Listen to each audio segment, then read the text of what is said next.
There is one fear that is deeper than the fear of pain, deeper than the fear of poverty, and deeper than the fear of rejection. It is the fear of oblivion. It is the terrifying realization that one day you will close your eyes, your heart will stop, and the universe will continue exactly as if you never existed. Your name will be spoken for the last time. Your photos will fade. Your house will be sold to strangers. Within 3 generations, no one will know who you were. You will be deleted. This terror is not a bug in your software. It is a feature. It is the biological whip that drives you to build, to conquer, and to reproduce. Nature does not care about you. Nature cares about the data you carry. You are not a person. You are a vessel. Richard Dawkins called it the selfish gene. Your body is just a survival machine built by your DNA to transport it safely into the future. Once you pass the DNA to the next generation, nature is done with you. You age, you break down, you die. This is the brutal contract of life. But the apex male tries to hack the contract. He refuses to just be a carrier. He wants to be an architect. He wants to build something that survives the death of his physical body. He wants immortality. And since we cannot live forever biologically, we must live forever dynastically. Let's define the relay race. Life is not a sprint. It is not a marathon. It is a relay race that has been going on for 3.5 billion years. Your ancestors survived ice ages, plagues, wars, and famines just to hand the baton, the DNA, to you. You are the current runner. You are holding the baton. And right now, many of you are standing still. Or worse, you are dropping the baton. You are consuming resources, playing video games, and wasting your seed. You are becoming a genetic dead end. If you do not pass the baton, either biologically, children, or mimetically, ideas, assets, the chain breaks with you. 3 billion years of struggle ends because you were too lazy to build a family or a legacy. This is the ultimate sin against your ancestors. The ghost of your great-great-grandfather is looking at you screaming, "I fought a tiger for this, so you could watch TikTok?" The pressure you feel to be someone is the weight of that baton in your hand. It is the ancient demand to pass it on. We need to distinguish between a family and a dynasty. Most men have a family. A family creates children, feeds them, loves them, and sends them out into the world to figure it out. The children start from zero. They have to find jobs, buy houses, and struggle just like their parents did. This is inefficient. This is Sisyphus rolling the boulder up the hill,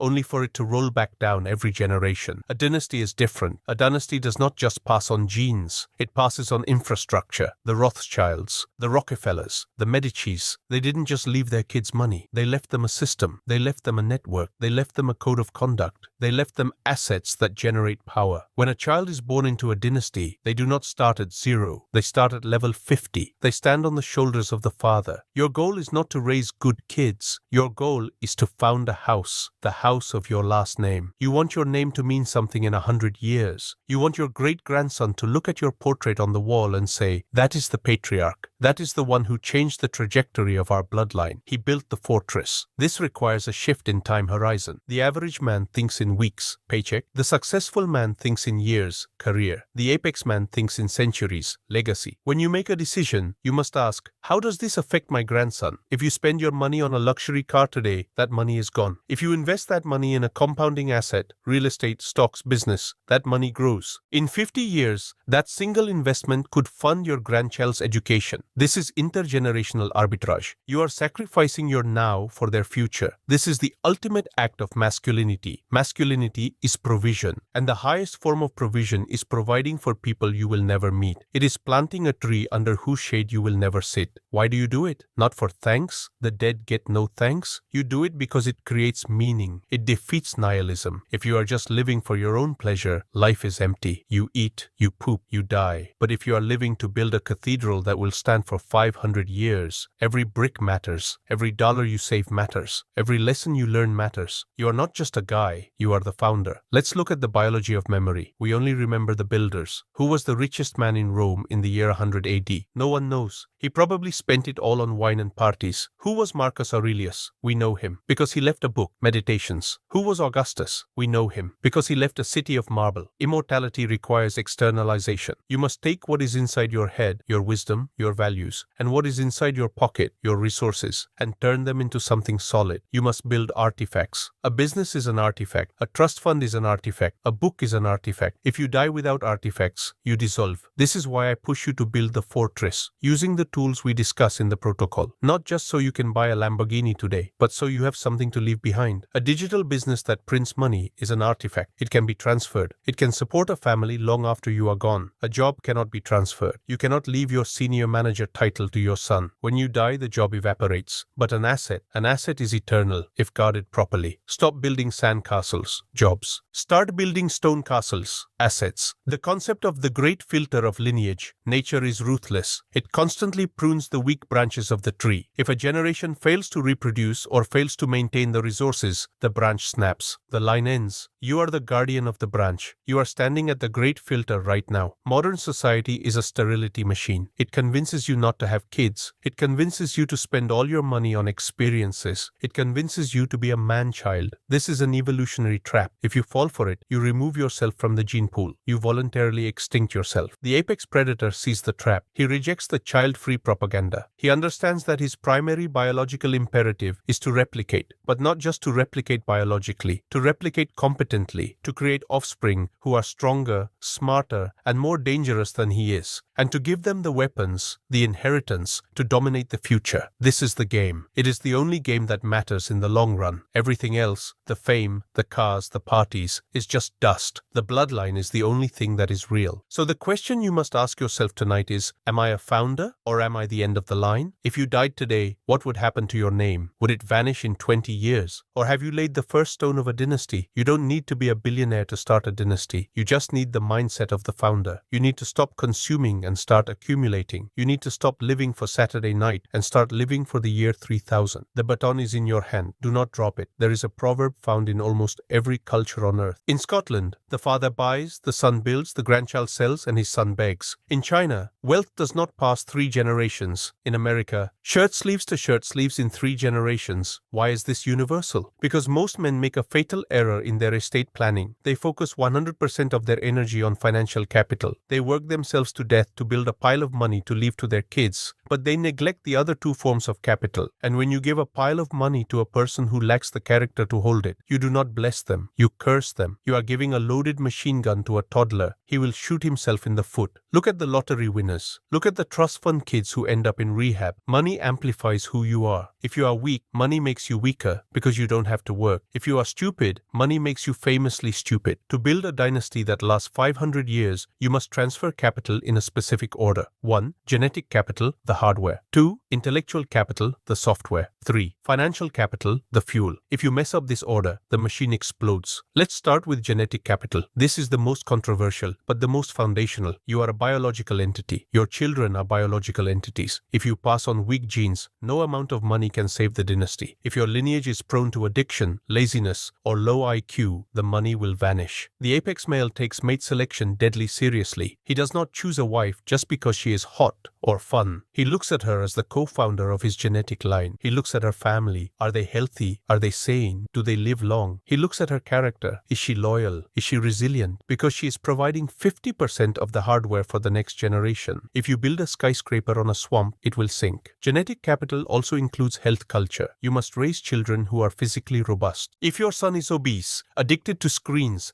and chemically castrated by microplastics, he cannot defend the castle. He will be eaten by the hungry wolves from the outside. You must prioritize physical excellence in your household. A dynasty of weaklings is not a dynasty. It is a buffet for predators. Next is intellectual capital. This is the software. This is the code. This is the family Bible. Not necessarily the religious one, but the book of rules. How do we make money? How do we keep money? How do we treat friends? How do we treat enemies? Most families rely on the school system to program their children. This is suicide. The school system is designed to create employees, not rulers. If you want your son to be a king, you must teach him statecraft. You must teach him the dark arts of negotiation, leverage, and psychology that schools pretend don't exist. You must sit him down and explain exactly exactly how you built the wealth. Show him the failures. Show him the scars. This is where the $260 protocol serves a dual purpose. It is not just a tool for you to make money today. It is a textbook for your children tomorrow. It is the manual on how to hunt in the digital age that you hand down along with the bank account. If you give them the money, fuel, without the manual, software, they will crash the car. You must transfer the competence before you transfer the cash. Warren Buffett said, "I want to give my kids enough money so that they would feel they could do anything, but not so much that they could do nothing." That is the balance. Intellectual capital is the ability to generate wealth from zero. If your child can lose everything and make it back in 3 years, you have succeeded. If he loses everything and starves, you have failed.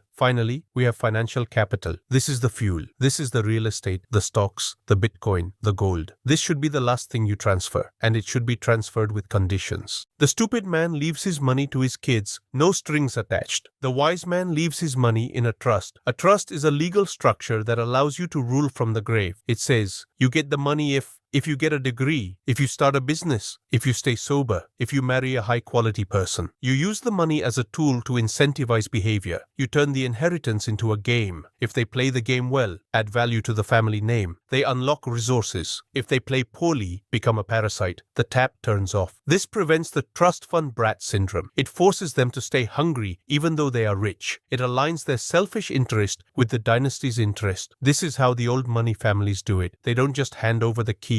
They make you earn the keys every single day. We need to discuss the black sheep protocol. What if your child is broken? What if, despite your best efforts, your son is lazy, incompetent, or malicious? The nice guy father gives him the money anyway because it's fair. The apex father understands that meritocracy equality. If you give resources to an incompetent heir, you destroy the resources and the heir. He will use the money to destroy himself, drugs, bad deals, lawsuits, and he will destroy the legacy you built for the other children. You must be willing to disinherit, or more softly, to bypass. You might leave the control of the business to a capable nephew or a hired CEO, and just give your son a small stipend to survive. You do not let the weak captain steer the ship just because he shares your last name. The ship, the legacy, is more important than the captain. This is ruthless. This is succession. But this is how history works. Kings who left the throne to their idiot sons saw their kingdoms burn. Kings who chose the competent heir saw their kingdoms expand. You are a king. Act like one. Protect the kingdom first. Let's talk about the 500-year vision. You need to stop thinking about retirement. Retirement is a peasant concept. It means I am done being useful. Patriarchs do not retire. They transition from warrior to elder. Your job in the second half of your life is to build the infrastructure for the next 500 years. This means buying land that will not be sold. This means creating a family office, a private company that manages the family money. This means writing the family constitution. You are playing a game of chess against entropy. Entropy wants to scatter your wealth. It wants to dilute your bloodline. You are building walls to keep the concentration high. You are building a gravity well. When you have enough mass, money plus talent, you attract opportunities. The rich get richer not because of luck, but because of gravity. Your goal is to reach escape velocity, where your family's wealth compounds faster than they can spend it. Once you hit that point, you are a dynasty. So look at your life right now. Are you building the 3 capitals, or are you just chasing the dollar? If you are unhealthy, you are failing genetic capital. If you are not documenting your knowledge, you are failing intellectual capital. If you are spending everything you make, you are failing financial capital. You need to tighten up. You are not just living for yourself anymore. You are the carrier of the flame. If the flame goes out on your watch, there is no one to relight it. Guard the flame, feed the flame, pass the flame. We have discussed biological capital, genes, and financial capital, assets. Now we arrive at the frontier, the place where technology meets theology. Digital immortality. For 5,000 years, if you wanted to be remembered, you had to carve your face into stone. Stone is heavy, stone erodes, stone is silent. If you look at a statue of Julius Caesar, you know what he looked like, but you cannot ask him a question. You cannot ask him, "Caesar, how did you feel when you crossed the Rubicon?" He is mute. The wisdom is locked in the past. We are the first generation in human history that has the technology to unmute the dead. We are moving from static legacy, photos, diaries, to dynamic legacy, AI models. You are not just living a life anymore. You are generating a data set. Every email you write, every video you record, every voice note you send, this is data. And data can be used to train a model. Imagine this scenario. It is the year 2100. Your great-grandson is 20 years old. He is facing a crisis in his business. He is scared. He puts on his VR headset or whatever interface exists. He calls up Grandpa and you appear. Not a static photo, but a moving, speaking, thinking version of you. He asks, Grandpa, you lived through the great crash of 2026. What did you do? And the AI, trained on your specific data, answers with your voice, using your logic, citing your experiences. Listen, kid, I bought Bitcoin when everyone was selling. Here is the principle. This is not science fiction. This is large language model, LLM technology that exists right now. The only thing missing is the data. If you leave behind no data, the AI cannot reconstruct you. You will be a generic ghost. But if you leave behind a massive archive of your thoughts, you become eternal. This changes the definition of content creation. Most men think creating content, YouTube, Twitter, blogs, is just marketing. I do it to get customers. That is the small view, the peasant view. The apex view is, I'm documenting my mind. I'm externalizing my neural network onto the cloud. Every video you make is a save point.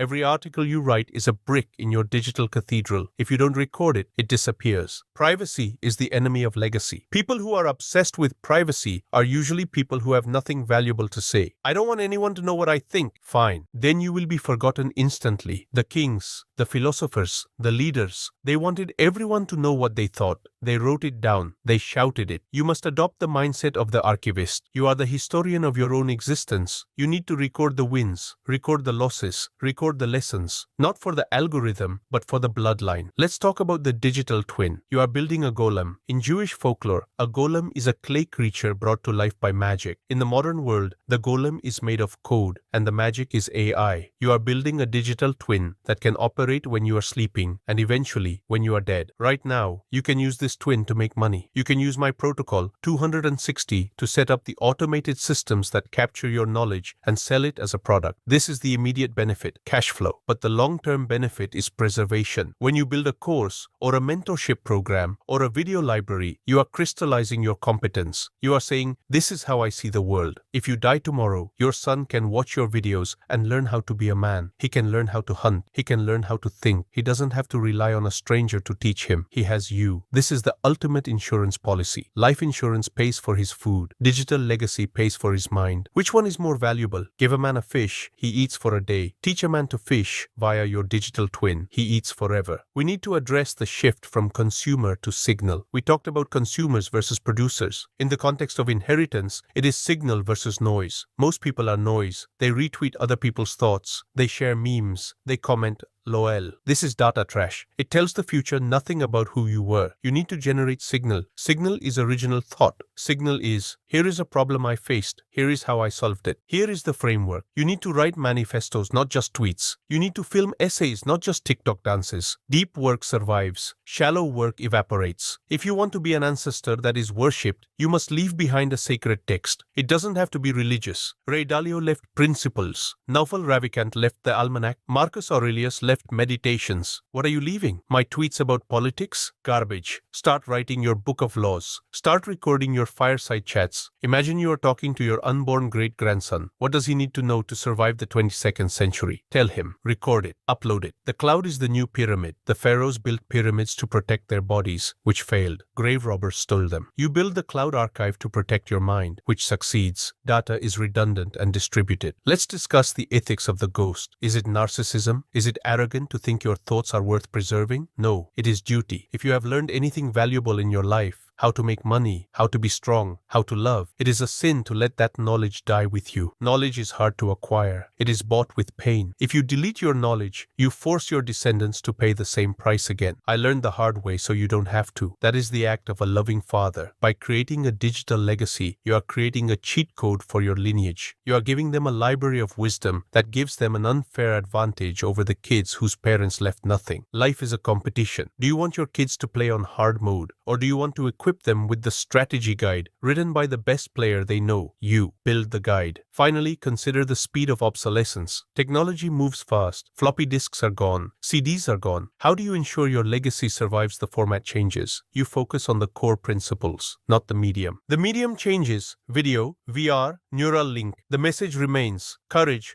Discipline, strategy. You must curate your archive. Don't just dump raw data. Curate the best of. This is why building a brand is so powerful. A brand is a curated identity. The house of your name that stands for something specific. When you curate your life into a brand, you make it portable. You make it easy to transfer. A random pile of photos is a burden. A curated story of how we conquered is a treasure. Become the editor of your own life. Cut the boring parts. Amplify the heroic parts. Mythologize yourself. History is not what happened. History is what is recorded. If you don't write your own history, someone else will, or no one will. Pick up the pen. Pick up the camera. Write the myth. We have reached the final stage of the architect's journey. You understand the biology. You understand the hierarchy of capital. You understand the digital future. Now you must build the ark. In the ancient story, Noah built an ark because he knew a flood was coming. The flood represents entropy. It represents chaos. It represents the inevitable decay of time that destroys families, fortunes, and names. The flood is coming for your bloodline. Inflation will try to drown your money. Degeneracy will try to drown your values. Conflict will try to drown your unity. If you do not build an ark, your lineage will drown. The ark is not a boat. It is a system. It is the watertight structure that holds your genetic, intellectual, and financial capital together so they can survive the storm of history. The hull of the ark, the family constitution. You cannot run a country without a constitution. You cannot run a corporation without bylaws. Yet most men try to run a dynasty with vibes. Hopefully my kids will be good people. Hope is not a strategy. Hope is negligence. You need to write the family constitution. This is a physical document. It states who we are, our history, our origin story, our myth, what we value, strength, loyalty, competence, truth, how we operate. We do not lie. We do not steal. We support each other. The mission. What is the goal of this family? To accumulate power, to serve God, to advance science? You must gather your family, even if it is just you and your wife right now, and ratify this document. You must read it every year. You must induct your children into it like knights into an order. When a child knows he is part of a house with a code, he acts differently. He is not just Bob. He is Bob of House, your name. He carries the weight of the flag. This identity is the strongest armor you can give him against the degeneracy of the modern world. The engine of the ark, the sovereign treasury. An ark needs power. It needs resources. We talked about financial capital, but specifically, you need sovereign assets. You need assets that generate cash flow without your daily labor. If your children inherit a job, a business that requires 80 hours a week to run, you have enslaved them. If they inherit an asset, a business that runs on systems, you have liberated them. This is why I harp on the Protocol 260. It is the blueprint for building the automated systems, turn labor into assets. You use the protocol to build the engine today, so your children can inherit the keys tomorrow. Do not leave them a treadmill, leave them a vehicle. The ritual of transfer. How do you hand over the keys? Most men wait until they are dead. The lawyer reads the will. The kids get a check. This is cold. This is transactional. The apex father performs the ritual of transfer while he is still alive. You must train your heirs. You start when they are young. You give them small responsibilities. Here is $100. Turn it into $110. If you lose it, you get nothing. You test them. You let them fail. Then, as they grow, you bring them into the inner circle. You show them the books. You explain the deals. You introduce them to your network. And finally, there is the coronation. The moment where you step back and say, you are now the captain, I am the advisor. You must have the humility to let go of power before you die. If you hold on too tight, you strangle their growth. King Charles waited too long. He is an old man just starting. Don't be Queen Elizabeth. Be the king who knows when to pass the sword. Let them lead while you are still there to catch them if they fall. The death of the ego. To do this, to build a dynasty, you must accept a hard truth. You are not the main character. In the story of your bloodline, you are just a chapter. Maybe you are the most important chapter, the founder's chapter. But the book is not about you. The book is about the lineage. The modern man is obsessed with his happiness, his pleasure, his fame. This is ego. The founder sacrifices his ego for the permanence of the name. He plants the walnut tree knowing it takes 30 years to bear fruit. He buys the land knowing he will never see the final development. He accepts that his life is a foundation. Foundations are underground. No one sees them. They are covered in dirt. But without the foundation, the skyscraper collapses. Be proud to be the foundation. Be proud to be the strong shoulders that the future stands on. There is no greater glory than to be the ancestor who broke the chain of poverty. The ancestor who said, it stops with me and it starts with me. The final vision. Imagine. Close your eyes. Imagine it is 300 years from now. The world has changed. Nations have risen and fallen. Technology is unrecognizable. But in a room somewhere, a group of people are gathering. They are strong. They are wealthy. They are influential. They share your last name. They share your DNA. On the wall, there is a hologram or a painting. It is a picture of you. The young ones ask, "Who is that?" And the elder says, "That is the founder. He lived in the dark age of the 21st century. He faced the chaos. He faced the flood, but he did not drown. He built the ark. He accumulated the gold. He wrote the code. Because of him, we are here. Because of him, we are kings." They raise a glass to you. You are dust. You are gone. But you are alive. You won the game. You defeated oblivion. This is the only immortality available to men. Do not waste it chasing cheap thrills. Build the ark. Load the data. Pass the torch. The time is short. The water is rising. Start building. This is the primal code. End of transmission.